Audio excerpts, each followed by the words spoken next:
Lakshmi మిత్రను hospital admit చేసిన తర్వాత డాక్టర్లు మిత్రకి ట్రీట్మెంట్ చేస్తారు. ఇక స్పృహలోకి వచ్చిన మిత్ర దగ్గరికి అరవింద, మనీష, దేవ్యాని వీళ్ళంతా కూడా వెళ్తారు. ఇప్పుడు నీకు ఎలా ఉంది మిత్ర అని చెప్పి అరవింద అడుగుతూ ఉంటే, ఇప్పుడు నేను బాగానే ఉన్నాను మామ అని చెప్పి మిత్ర అంటూ ఉంటాడు. ఇంతకీ నేను కాపాడింది ఎవరు మిత్ర అని చెప్పి దేవ్యాని అడుగుతూ ఉంటుంది.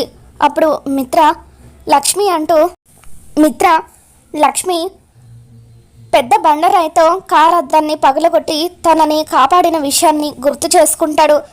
లక్ష్మి పేరు వినగానే అందరూ కూడా షాక్ అవుతారు. లక్ష్మి బతికే ఉందంటూ దీక్షితులు గారు చెప్పిన మాటల్ని అరవింద గుర్తు చేసుకుంటుంది. ఇక మనీష మిత్రతో, నువ్వు ఏం మాట్లాడుతున్నావు మిత్ర, నిన్ను లక్ష్మి కాపాడడం ఏంటి అని చెప్పి అంటూ ఉంటే, అవును నన్ను కాపాడింది లక్ష్మినే అని చెప్పి మిత్ర మరొకసారి అంటూ ఉంటే, ఐసీయూ రూమ్ దగ్గర నిలబడి ఇదంతా కూడా వింటున్న లక్ష్మి షాక్లో ఉండిపోతుంది.